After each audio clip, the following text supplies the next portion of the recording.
अभी हमारा पूरा हिंदुस्तान 4-5 दिन से गम के माहौल में डूबा हुआ है। मैं जहां की बात कर रहा हूं आप लोग खूब समझ रहे हैं। कश्मीर में एक हादसा हुआ है पहलगाम में, एक बहुत बड़ा हादसा है। वो किसी हिंदू का या किसी मुसलमान का नहीं, एक इंसानियत का मर्डर है। एक इंसानियत का मर्डर है। वो किसी हिंदू या मुसलमान सिख ईसाई के घर में नहीं, वो हमारे गम है। वहां जितने लोग शहीद हुए वो हमारा गम है। मैं चाहता हूं कि एक 10 सेकंड के लिए आप लोग जरा खड़े हो जाएं मौन के लिए। तमाम लोग जितनी बैठी हैं, बहनें भी आप भी खड़ी हो, क्योंकि ये बहुत जरूरी है। अगर हम ही नहीं करेंगे तो कौन करेगा। मैं चाहता हूं कि एक 10 सेकंड के लिए आप लोग खड़े हो जाएं बस। बहुत शुक्रिया।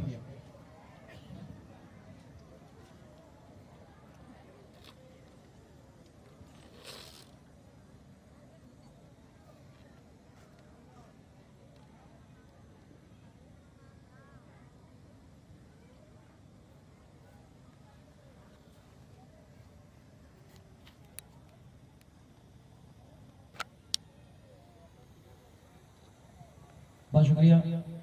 अब मैं यहीं से अपनी बात तमाम हिंदू मुसलमानों के लिए पेश करना चाहूंगा। हैदर भाई प्रेम भाई सुनिए, मुझे मोइन अली आजाद ने क्या लिख के भेजा है कि जुनैद भाई झारखंड जा रहे हैं, जरूर पढ़िए। मैं तमाम लोगों के सामने पढ़ना चाहता हूं कि आग नफरत की गुली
डॉक्टर सलीम साहिब, पहली बार मैंने देखा है कि कोई मेहमान जाए और फिर वापस आए। मैं और हमारे बीच हमारे दूसरे भाई जनाब देव प्रेम साहब, और यही प्रेम हम पूरे हिंदुस्तान में देखना चाहते हैं। मैं चाहता हूँ जोरदार तालियां होना चाहिए इस हिंदू मुस्लिम के प्यार में। सर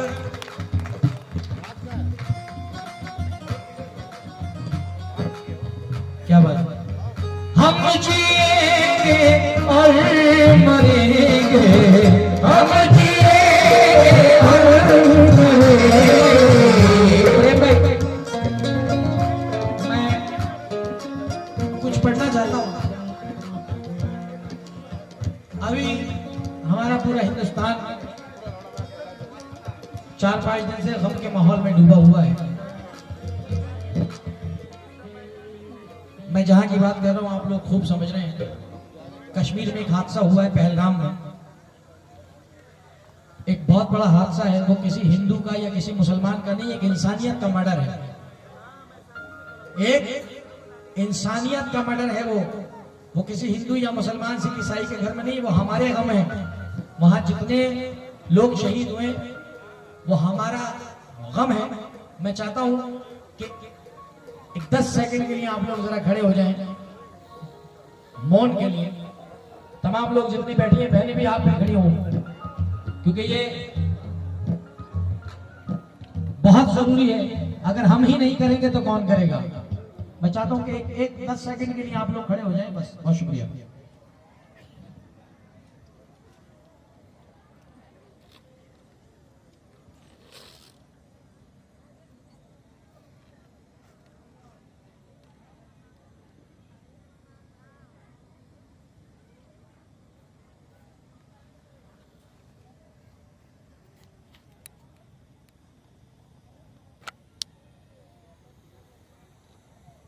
बहुत शुक्रिया। अब मैं यहीं से अपनी बात तमाम हिंदू मुसलमानों के लिए पेश करना चाहूंगा। भाई प्रेम भाई सुनिए, मुझे मोइन अली आजाद ने क्या लिख के भेजा है कि जुनैद भाई झारखंड जा रहे हैं, जरूर पढ़िए। मैं तमाम लोगों के सामने पढ़ना चाहता हूं कि आग नफरत की गुलिस्तां में लगाते क्यों हो, आग नफरत की गुलिस्तां में लगाते क्यों हो, बेगुनाहों के लहू तुम ये बहाते क्यों हो। आग नफरत की गुलिस्तां में लगाते क्यों हो, बेगुनाहों के लहू तुम ये बहाते क्यों हो। हिंदू मुस्लिम पे लगाकर ये निशाना कह दो, हिंदू मुस्लिम पे लगाकर ये निशाना कह दो।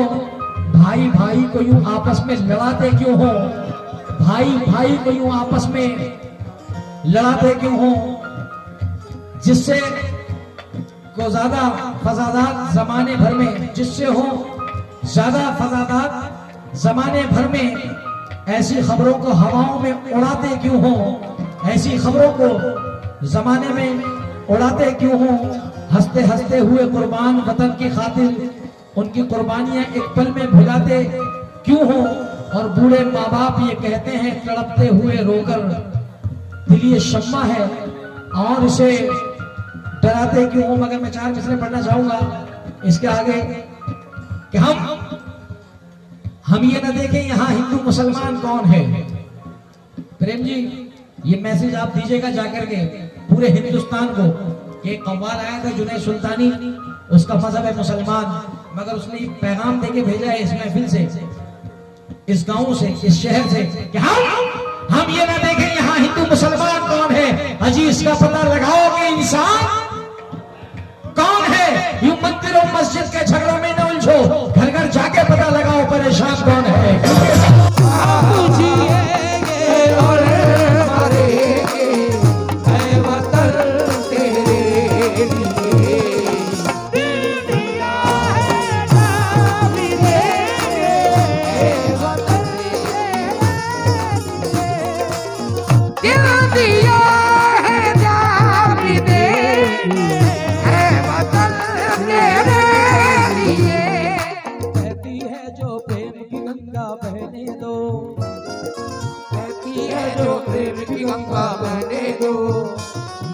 क्यों करते हो देश में दंगा रहने दो, क्यों करते हो देश में दंगा रहने दो।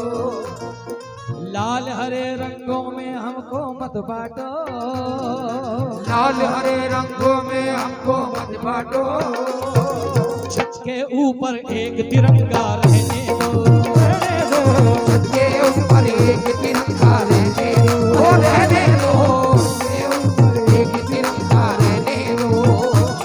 क्योंकि जब भी एकता की बात होती है मुझे राहत इंदौरी साहब याद आ जाते हैं। राहत साहब ने कहा था ना कि धुआं धुआं सा है या आसमान थोड़ी है।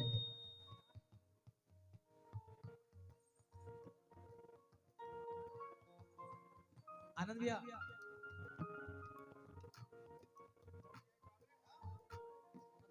धुआं धुआं सा है या आसमान थोड़ी है, जहां पे हम हैं वहां क्या साहिबान थोड़ी है, और सभी का खून है शामिल यहाँ की मिट्टी में, किसी के पाप का हिंदुस्तान थोड़ी है। हम जिएंगे और मरेंगे।